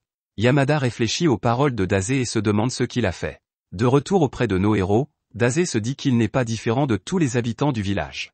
Dazé n'a pas pu sauver Esh, et tout le monde ressent la même chose. À ce moment-là, tout le monde est stupéfait de voir l'arbre-monde se dessécher. Le maire est horrifié de voir tous ses plans détruits, et personne ne comprend ce qui s'est passé. De retour auprès de Dazé, Esh réapparaît sous une forme de vie complètement différente et remercie Dazé de l'avoir comprise. Elle espère qu'il trouvera la paix dans sa vie et disparaît. Heureusement pour notre garçon Dazé, elle remplit sa bouteille de pilules sédatives. Dazé se souvient qu'elle avait dit que lorsque l'esprit de l'arbre descendrait, il exaucerait les souhaits des malades, et Dazé comprend ce qu'elle était vraiment. Dazé trouve un moment de paix et avale ses pilules. Un peu plus tard, notre groupe traverse un désert. La lumière du soleil atteint vraiment Tama, mais Dazé espère que le soleil le transformera en un morceau de cendre. Il n'y a rien en vue, et notre groupe se demande si c'était une bonne idée d'emprunter cette route jusqu'au prochain temple. Nier explique qu'il connaît les déserts, ce qui explique pourquoi il s'est bien comporté pendant tout ce temps. Nier voyage depuis un certain temps, mais il est originaire de la région. Il se considère comme un expert du désert et donne donc une leçon aux autres. Tout d'abord, il dit qu'il fait trop chaud pour les monstres et les bandits pendant la journée, et qu'il devrait donc être en sécurité. Mais il se trompe lourdement, car des bandits apparaissent. Ce sont des chasseurs, et notre groupe a pénétré sur leur territoire. Nier se demande s'il s'agit des habitants de l'autre monde, mais Tama s'en moque et se prépare à se battre. Annette dit à Dazé de se retirer dans son cercueil, mais il y fait très chaud. Une bataille s'engage et les filles parviennent à abattre l'un des bandits. Toru, le chef des bandits, remarque que Dazé a été vaincu par le soleil. Toru s'apprête à l'attaquer, mais Nier se prépare à l'arrêter. Toru se moque de Nier qui n'a manifestement jamais tiré une épée auparavant, mais Nier déclare qu'il est un vaillant guerrier. Toru veut que Nier lui montre ce qu'il sait faire, mais il l'avertit que dégainer son épée signifie qu'il est également prêt à mourir. Toru prévoit d'attaquer avec son scorpion, dont le poison mettra fin à la vie de Nier en moins d'une heure. Toru est choqué lorsque Dazé s'anime de nulle part et lui dit de mettre fin à ses jours dans la douleur. Toru s'exécute en plongeant la queue de scorpion directement dans la poitrine de Dazé, et il fait tourner sa moto pour lui injecter plus de poison. Malheureusement pour lui, cela se retourne contre lui et son cycle de scorpion est détruit. En effet, le poison qui circulait déjà dans le sang de Dazé était plus fort que celui du scorpion. Nier veut protéger Dazé lorsque Toru s'apprête à l'attaquer, mais il est encore trop terrifié. À ce moment-là, tout le monde s'arrête en entendant un hurlement de loup, et les bandits s'enfuient. Nier s'en veut d'avoir eu trop peur pour agir et s'excuse auprès de Dazé. Nier se considère comme un lâche, mais Dazé lui fait remarquer que personne n'est jamais un héros au départ, mais qu'il le devient après avoir été tourné en dérision. Il est temps de continuer, et Annette demande au valeureux Nier s'il peut ouvrir la voie. Nier les emmène dans un orphelinat voisin, et tous les enfants sans parents lui souhaitent la bienvenue. Tout le monde se régale d'un festin préparé par mademoiselle Cathy, qui explique que quelqu'un leur a fait don de nourriture. Elle aimerait remercier cette personne, mais elle ne se manifeste jamais. Dazé déclare d'emblée que la nourriture n'a aucun goût et qu'il aimerait quelque chose avec un assaisonnement synthétique. Mademoiselle Cathy n'a aucune idée de ce que c'est, mais Annette prend soigneusement note des besoins de Dazé. Les enfants n'hésitent pas à rappeler que Nier a dit qu'il ne reviendrait pas tant qu'il ne serait pas devenu un héros. Nier rétorque qu'il fait partie d'un groupe de héros, et les enfants sont stupéfaits. Ils veulent absolument rencontrer ce héros, mais ils sont déçus d'apprendre qu'il s'agit de Dazé. Dazé explique alors qu'il n'est pas un héros, mais un simple écrivain. Mais les enfants sont encore plus excités à l'idée qu'il leur raconte une histoire. Dazé commence à leur raconter une histoire vraiment déprimante, et mademoiselle Cathy lui demande d'arrêter.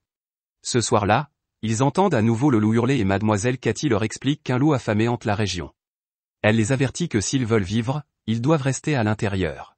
Mais nous voyons que Dazé profite d'une promenade nocturne. L'animal de compagnie de Dazé s'affole, et nous voyons que quelque chose vient de massacrer des monstres à proximité. Nier est réveillé lorsqu'il reçoit des dégâts de Tama, et il est terrifié de voir une ombre passer devant la fenêtre. Nier sort courageusement pour vérifier, mais il est terrifié lorsqu'il tombe sur un voleur. Le gars dit qu'il ne fait rien de suspect, et Nier se rend compte que c'est lui qui a apporté de la nourriture. Ce type aime faire sourire les enfants, mais il ne le montre pas, car il lui suffit de regarder secrètement par la fenêtre. Nier le traite d'énergumène, mais ses intentions sont pures. Nier explique comment ses parents sont morts, et apparemment son père lui a laissé cette épée. Nier voyage pour devenir un jour un vaillant guerrier digne de l'épée. S'il devient un guerrier, les orphelins pourront être fiers de venir du même orphelinat que lui. Le garçon pleure en entendant une histoire aussi noble et assure à Nier que ses parents sont fiers de lui au paradis. Le garçon écoute avec enthousiasme d'autres histoires de Nier, et nous voyons que Dazé a écrit dans son livre. Les deux hommes discutent jusqu'au matin, et Nier invite l'étranger à entrer pour prendre le petit déjeuner. Ce dernier refuse, car il se contente de les soutenir dans l'ombre. Le gars ne pense pas qu'il mérite d'être en présence des enfants de toute façon, mais Nier lui demande s'ils peuvent faire quelque chose. Nier demande au gars de l'emmener à l'oasis qu'il a trouvé, et il passe la matinée à récolter de la nourriture. De retour à l'orphelinat, Dazé s'éloigne des enfants ennuyeux en se réfugiant dans son cercueil. À ce moment-là, tout le monde est choqué lorsque des paniers de nourriture apparaissent de nulle part. Cette nuit-là, Nier est épuisé et mademoiselle Cathy lui révèle qu'il s'est passé quelque chose de terrible. Nier se réveille et elle lui révèle qu'un des orphelins a été enlevé. Ce sont les bandits, et Toru exige que le responsable de l'orphelinat vienne lui parler. Les filles disent à tout le monde de rester à l'intérieur et promettent de sauver Nat. Ils se précipitent à l'extérieur, mais Toru est impatient de se venger, et tout le monde commence à se battre. Nier ne peut toujours pas se résoudre à faire quoi que ce soit, alors l'étranger de tout à l'heure apparaît pour emmener Nier en lieu sûr.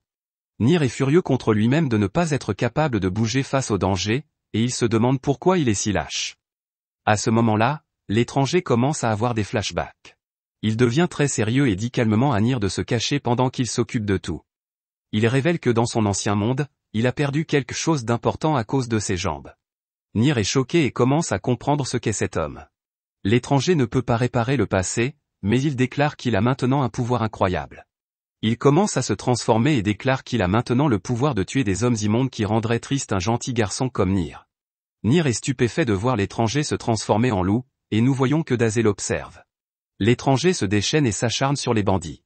Toru tente de s'enfuir, mais l'étranger est trop rapide. Il pense que les personnes qui lui ont pris quelque chose de cher sont exactement comme ces terribles bandits. Le loup se prépare à mettre fin à la vie de Toru, et Dazé le regarde avec impatience. Nier se souvient que l'étranger aurait aimé être aussi gentil que lui, et Nier se met à pleurer. Il trouve enfin le courage en lui, dégaine son épée et arrête l'étranger déchaîné. Nier lui rappelle que s'il élimine le bandit, il ne sera plus jamais la personne gentille qu'il était. L'étranger continue de poursuivre le bandit, mais Nier l'arrête à chaque pas. Le loup, furieux, s'en prend alors à Nier, et tout le monde est horrifié lorsque Nier décide de lâcher son épée. Nier ne bouge pas d'un pouce, et le loup arrête étonnamment son attaque. La transformation est annulée et l'homme reprend ses esprits. Par la suite, l'étranger explique qu'il était comme Nier. Il a perdu ses parents lorsqu'il était jeune et a vécu une vie solitaire. Un jour, un garçon lui a tendu la main pour l'aider, et c'était la première fois que l'étranger faisait l'expérience de la gentillesse d'une autre personne. Malheureusement, le bonheur n'a pas duré longtemps. Un jour, le garçon s'est fait battre et l'étranger était trop terrifié pour l'aider. Il a décidé de s'enfuir et s'est fait renverser par Truck-kun. Il n'a jamais pu oublier ce jour, et c'est à cause de ses jambes qu'il a dû abandonner son ami. À ce moment-là, Dazé lui fait remarquer qu'il ne fait que se souvenir des choses pour se sentir mieux. Ce ne sont pas ses jambes qui sont responsables de ce qui s'est passé, mais son cœur fragile. Nier supplie Dazé d'arrêter car il sait ce que ressent l'étranger. Nier s'enfuit toujours et ment parce qu'il est lui aussi un lâche. Il promet cependant de faire de son mieux la prochaine fois pour ne pas se perdre. Nier supplie Dazé de ne pas blâmer le gars, et l'étranger remercie le gamin. Il explique que Nier est beaucoup plus courageux qu'il ne le pense, car Nier a risqué sa vie pour l'arrêter alors qu'il était en train de se déchaîner. Il admet qu'il est un lâche plein d'excuses, mais que Nier est vraiment un vaillant guerrier. À ce moment-là, tout le monde est choqué par l'activation du pouvoir de Dazé. Dazé reconnaît que cet homme est un lâche, mais il est aussi beaucoup plus gentil que la plupart des autres. Malgré sa lâcheté, l'homme menaçait les malfaiteurs le jour et vainquait les monstres de la région la nuit. La plupart des habitants de l'autre monde ont été corrompus par leur nouveau pouvoir, mais cet homme a choisi d'aider les autres grâce à son pouvoir. Dazé remercie Nier parce qu'il vient de lui apprendre que c'est sa propre arrogance qui a fait de l'étranger un raté. Dazé déchire une page de son livre et les enfants peuvent enfin remercier l'étranger pour tout ce qu'il a fait pour eux. Le type dit qu'il est heureux d'avoir rencontré tout le monde, et il est téléporté au loin. Dazé n'est pas sûr de savoir où il est allé, et Nier se contente de remercier l'étranger et de lui dire au revoir. L'étranger réapparaît dans son ancien monde et son ami l'aide à se relever. Ailleurs, la mystérieuse femme de tout à l'heure est informée de ce qui est arrivé à Kaibara. Il n'a pas réussi à conquérir Grou, et un certain Sengoku se débat lui aussi dans le désert. C'est compréhensible, car les forteresses naines sont réputées impénétrables. Les nains bénéficient également de l'aide d'une personne connue sous le nom de magicien des ouragans. La guerre qu'ils mènent contre les nains montre qu'ils ont une armée de lézards qui se bat pour eux. Aisha aide les nains, mais elle aimerait que Wolf prenne la bataille plus au sérieux.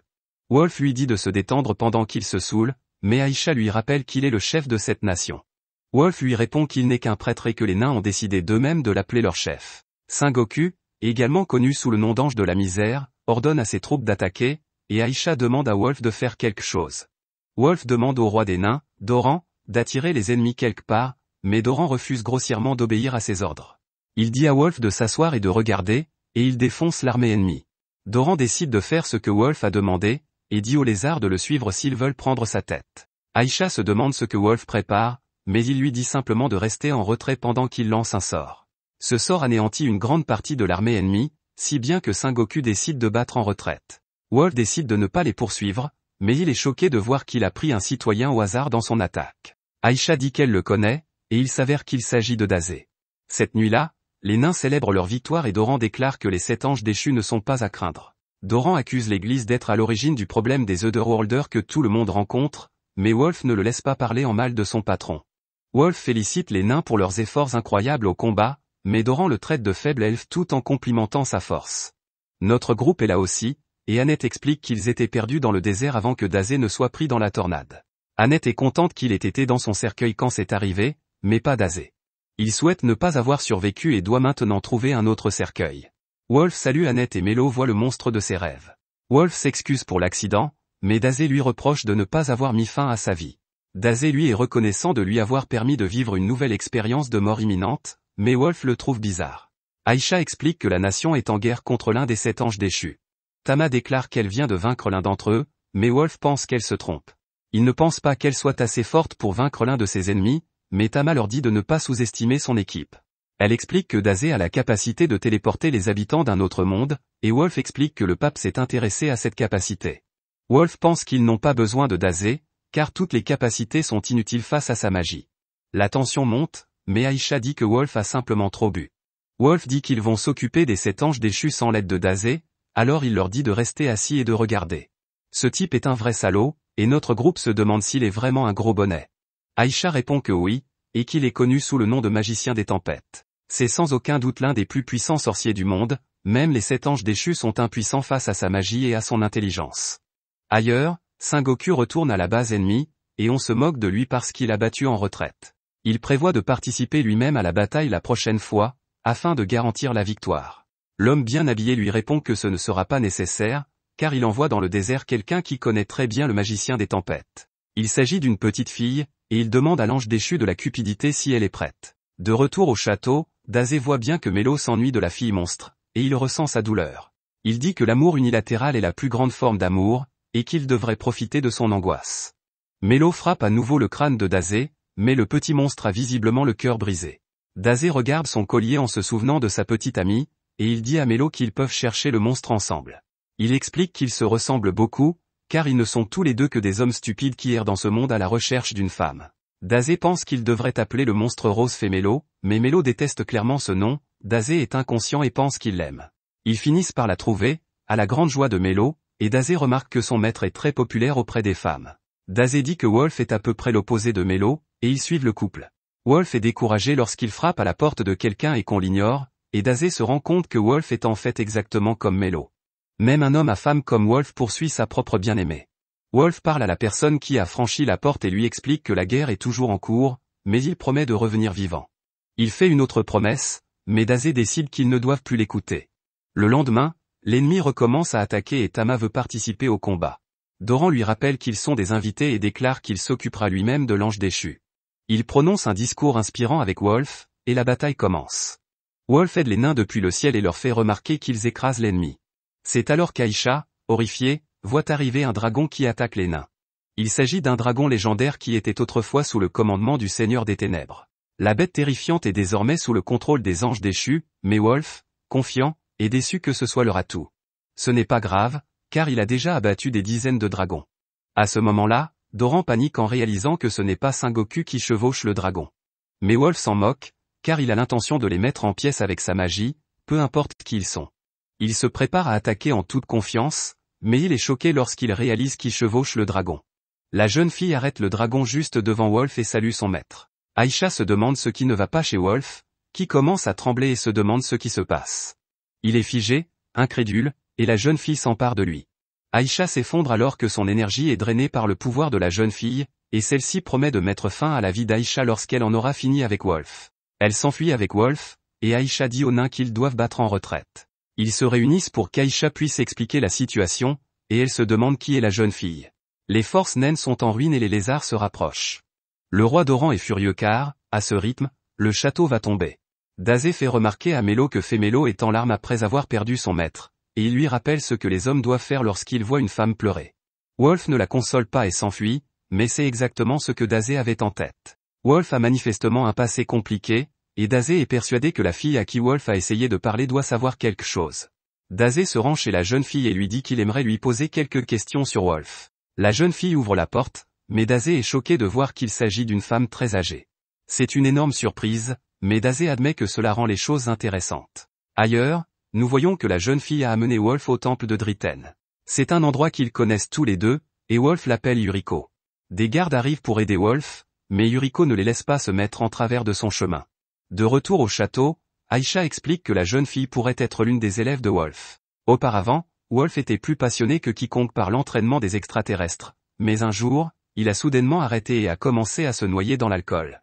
Aïcha ne sait pas pourquoi, mais cela n'a pas d'importance car ils doivent sauver Wolf. Elle veut que Doran envoie des soldats au temple, mais il n'en a pas à sa disposition. Les filles disent qu'elles prendront le travail à sa place, mais elles remarquent que Dazé a disparu. Personne ne l'a vu depuis la veille, et elles sont toutes choquées lorsqu'il arrive avec la vieille femme. Dazé leur dit simplement de continuer leur conversation, mais Annette se demande pourquoi Dazé trouve toujours de nouvelles femmes. Un peu plus tard, nous voyons que notre groupe s'est préparé à sauver Wolf. Les nains sont connus pour être des artisans experts, et ils n'ont pas laissé tomber leur groupe avec ce nouvel équipement. Dazé est déçu de voir que l'objet qu'il a commandé n'est pas encore arrivé, mais les autres n'arrivent pas à croire qu'il ait besoin d'équipement. Doran explique que l'objet demandé par Dazé est trop spécialisé et que les artisans sont désorientés, ce qui leur prend du temps pour le terminer. Dazé est déçu par les artisans, mais Doran en a assez de lui. Nir fait remarquer que la traversée du désert sera extrêmement éprouvante, et Toru surgit de nulle part. Ils n'ont pas le temps de faire des bêtises, alors Tama se prépare à le détruire, mais Toru dit qu'il a changé de voie. Désormais, il dirige une compagnie de bus le jour et garde l'orphelinat la nuit. Tama n'a aucune idée de ce qu'est un bus, alors Toru lui fait une démonstration. Il utilise son pouvoir sur un monstre à proximité et révèle qu'il a la capacité de transformer tout ce qu'il touche en véhicule. Tout le monde monte dans le bus, mais Toru refuse de laisser monter Dazé après ce qu'il a fait à son précieux animal de compagnie l'autre jour. Le bus décolle et les filles le supplient d'aller chercher Dazé, mais il refuse. Dazé jette un coup d'œil au morceau de son précieux cercueil et déclare que c'était le seul véhicule qui lui était destiné.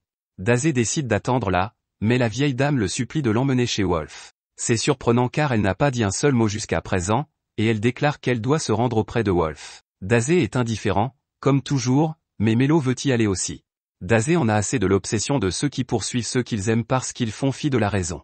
Ils ne font pas non plus preuve de bon sens et ne se soucient pas d'importuner les autres. Cependant, comme il s'agit d'une belle histoire, Dazé accepte d'emmener la vieille femme chez Wolf. Le groupe arrive au temple pour trouver les gardes incapables, mais on dit à Annette de ne pas les toucher parce qu'ils portent des traces de magie. Aïcha consent à ce que Wolf soit dans le temple, et ils entrent. À l'intérieur, ils découvrent que Wolf est en très mauvais état. Wolf se demande pourquoi ils sont là et Aïcha exige de savoir qui est cette fille. Yuriko se présente comme une femme du monde qui a été instruite par Wolf. Cependant, les gens l'appellent maintenant l'ange déchu de la cupidité. Ne voulant pas que sa rencontre avec Wolf soit interrompue, elle convoque une armée de squelettes. Un combat s'engage et Wolf supplie Yuriko d'arrêter. Wolf lui a appris à ne jamais tomber face à l'ennemi, alors elle ignore ses supplications. Il y a une tonne de squelettes, mais le groupe réussit à les repousser. Le combat s'intensifie, et Tama est heureuse de constater que son nouvel équipement lui permet de faire de gros dégâts. Les squelettes semblent infinis, et Yuriko explique que le combat continuera jusqu'à ce qu'il tombe. Yuriko ne s'arrêtera pas tant qu'elle n'aura pas obtenu ce qu'elle veut, et son don, appelé Grid, lui donne du pouvoir. Aisha demande à savoir ce qui s'est passé entre Yuriko et Wolf, car elle est persuadée que Wolf l'a bien traité en tant que professeur. Un retour en arrière montre que Yuriko a travaillé dur pour perfectionner ses capacités, mais Wolf a déterminé que ses pouvoirs n'étaient pas adaptés au combat. Il lui explique qu'il n'est pas absolument nécessaire que les habitants d'un autre monde défient le Seigneur des Ténèbres, et qu'elle pourrait vivre une vie normale. Yuriko rejette cette idée car elle sait que ce monde a besoin que le Seigneur des Ténèbres soit vaincu. Wolf reconnaît sa détermination, et il est sûr que son travail acharné portera ses fruits un jour. Yuriko reconnaît que Wolf était un excellent professeur et qu'elle aimait passer du temps avec lui. Tout était parfait jusqu'à ce qu'un jour, une autre fille apparaisse. C'était une autre fille, et pour une raison ou une autre, Wolf a complètement changé. Cette fille était un prodige, et Wolf s'est mis à se préoccuper de son enseignement. Il cessa de s'intéresser à Yuriko, mais celle-ci continua à s'entraîner durement pour vaincre le Seigneur des Ténèbres. C'est ce qu'elle se disait, mais en réalité, ses motivations étaient tout autres. Elle espérait en fait que tous ces entraînements permettraient à Wolf de la regarder à nouveau. Mais un jour, alors qu'elle allait montrer à Wolf les progrès qu'elle avait réalisés, Yuriko entendit Wolf dire à la nouvelle fille qu'elle serait celle qui vaincrait le Seigneur des Ténèbres. Wolf dit à la jeune fille qu'elle était celle qui l'attendait, et ce fut la goutte d'eau qui fit déborder le vase pour Yuriko. Son pouvoir s'épanouit, comme Wolf le lui avait dit, mais ce fut pour la mauvaise raison. Yuriko a éliminé la nouvelle fille, ce qui a fait perdre la tête à Wolf, et Yuriko est devenue ce qu'elle est aujourd'hui. Yuriko est sûre que ses pouvoirs ne se seraient jamais éveillés sans ces événements, et elle remercie Wolf de lui avoir enseigné quelque chose. Yuriko combine ses squelettes en un monstre plus grand, et elle explique qu'elle a pris la vie d'une jeune fille innocente simplement parce qu'elle était consumée par ses désirs. Yuriko ne se considère plus comme un être humain et il ne lui reste plus qu'à tomber aussi bas que possible. Wolf crie à tout le monde de s'enfuir, mais il est trop tard car Yuriko a déjà décidé qu'elle voulait que tout le monde meure. Elle lance sa dernière attaque, mais Dazé vient s'écraser dans le temple sur son cercueil flambant neuf. Dazé avait simplement demandé un cercueil autopropulsé, mais les nains se sont surpassés pour le créer. Dazé s'excuse de l'avoir interrompu et remarque que Yuriko ressemble beaucoup à quelqu'un. Il demande à Melo de faire entrer quelqu'un, et Wolf est choqué de voir la vieille femme. Yuriko est encore plus stupéfaite lorsqu'elle réalise qu'il s'agit de la fille qu'elle a éliminée. Dazé révèle qu'il a déjà fini de lire l'histoire de la jeune sœur, et que c'est maintenant au tour de Yuriko. Tout le monde est stupéfait d'apprendre que ces deux filles sont sœurs, et Dazé révèle que la vieille femme, nommée Ikari, lui a tout raconté. Avec leur père, les deux filles forment une famille de 3 personnes. Ikari était malade depuis l'enfance et Yuriko restait à son chevet pour s'occuper d'elle. Quelle que soit la gravité de la maladie de Ikari, Yuriko ne l'a jamais quittée. Yuriko dit à Ikari d'arrêter de raconter leur histoire, mais Dazé a déjà tout entendu, et il a été touché par la gentillesse de Yuriko. Yuriko tente de le faire taire, mais l'équipe de Dazé prend sa défense. Dazé s'excuse, car il est un auteur, et il ne peut pas mourir avant d'avoir fini d'écrire l'histoire de Yuriko. Yuriko ne supporte pas d'être traitée de gentille grande sœur et révèle la vérité. En fait, elle a toujours détesté Ikari parce qu'elle lui a volé sa jeunesse. Yuriko ne pouvait pas vivre sa vie à cause d'Ikari, alors elle était heureuse quand elle est arrivée dans ce nouveau monde. Elle était loin d'Ikari et pensait qu'elle pourrait enfin vivre sa vie. Cependant, Ikari est arrivé et lui a tout pris à nouveau. C'est alors que Yuriko décide que Ikari ne lui enlèvera plus jamais rien. Yuriko déclare qu'elle est maintenant avide et qu'elle va acquérir tout ce qu'elle veut. Dazé aimerait savoir ce qu'elle veut, mais Yuriko en a assez de lui. Elle tente d'éliminer Dazé, mais Wolf le sauve et prend les dégâts à sa place. Wolf s'excuse de ne pas avoir vu sa douleur plus tôt, mais Dazé lui dit de rester en dehors de la situation, il n'a aucun rôle à jouer dans l'histoire d'amour qu'il veut écrire. Dazé demande à nouveau à Yuriko ce qu'elle veut, mais elle se contente de l'attaquer. Dazé ne se laisse pas décourager et explique qu'il veut simplement écrire sur ce qu'elle ressent vraiment, et Yuriko finit par céder. Un regard dans le passé montre que Yuriko était excitée à l'idée de recevoir son diplôme, mais son père l'a ignoré pour s'occuper d'Ikari. Il est allé travailler et a laissé Yuriko s'occuper de sa sœur. Yuriko était jalouse des autres élèves qui étaient félicités pour leur diplôme, et elle a laissé Ikari seule pour qu'elle puisse aller à sa remise de diplôme. Yuriko a dû accepter le fait qu'elle serait seule à recevoir son diplôme, et elle s'est félicitée elle-même. Ce soir-là, son père était furieux que Yuriko ait laissé Ikari parce qu'elle avait failli mourir pendant son absence. Leur père a grondé Yuriko en lui faisant porter toute la responsabilité, et il ne s'est pas du tout soucié de la remise du diplôme à Yuriko. Yuriko voulait juste être vue davantage, et c'est à ce moment-là qu'elle a perdu la vie sous les roues de Truck-kun. Yuriko s'est rendu compte que son désir avait failli mettre fin à la vie de sa sœur, et elle a répété la même chose dans ce monde. Yuriko ne se considère pas du tout comme une grande sœur bienveillante, elle pense simplement qu'elle est cupide et hideuse. Yuriko sanglote sans tenue, mais Dazé lui fait remarquer qu'il n'y a pas une seule personne dans ce monde qui ne veuille pas être vue. Il dit que Yuriko n'est pas du tout avide et qu'elle est juste une gentille fille un peu maladroite. À ce moment-là, Hikari va serrer sa sœur dans ses bras et s'excuse parce qu'elle n'avait aucune idée de la gravité de la situation pour elle. Dazé révèle alors pourquoi Hikari a été convoquée dans ce monde. Il s'avère que Hikari s'est sentie seule sans Yuriko, et qu'elle a perdu espoir dans un monde sans elle. Même si Hikari est devenue une vieille femme, elle a suivi Yuriko jusqu'ici juste pour la revoir. Wolf se rend compte qu'il a échoué dans son rôle de professeur, et nous revenons en arrière, à l'époque où Hikari est venue pour la première fois dans ce monde. Yuriko est heureuse de voir Hikari, mais elle s'inquiète de sa maladie. Heureusement, Hikari ne ressent plus aucune douleur, et Yuriko est heureuse que sa sœur n'ait plus à souffrir. Il s'avère que Hikari a promis de devenir assez forte pour vaincre le Seigneur des Ténèbres à condition que Wolf promette de laisser Yuriko vivre librement. Hikari se rend compte qu'elle a volé la vie de Yuriko dans leur ancien monde, et qu'elle veut donc qu'elle soit heureuse dans ce monde. Wolf comprend alors que les deux sœurs se sont toujours aimées. L'histoire d'amour de Dazé est enfin achevée, et Wolf est stupéfait d'être le témoin direct du pouvoir de Dazé. Le monstre de Yuriko est détruit et Hikari retrouve sa jeunesse. Wolf revient à la normale, ainsi que tout ce qui a été endommagé. Les sœurs vont retourner dans leur monde, et Yuriko s'excuse pour tout ce qu'elle a fait. Mais surtout, elle remercie Wolf de lui avoir permis de profiter d'un peu de sa jeunesse. Les deux sœurs se tiennent la main et sont téléportées. Elles retournent dans leur monde et Hikari explique qu'elle a fait un très long rêve. Elle est trop gênée pour en parler à Yuriko, mais cette dernière lui dit qu'elles ont tout le temps d'en parler. Hikari accepte de lui raconter et commence par expliquer qu'elle a rêvé d'un monde lointain, très différent de celui-ci. Merci d'avoir regardé mon récapitulatif. Abonnez-vous à la chaîne pour plus de vidéos.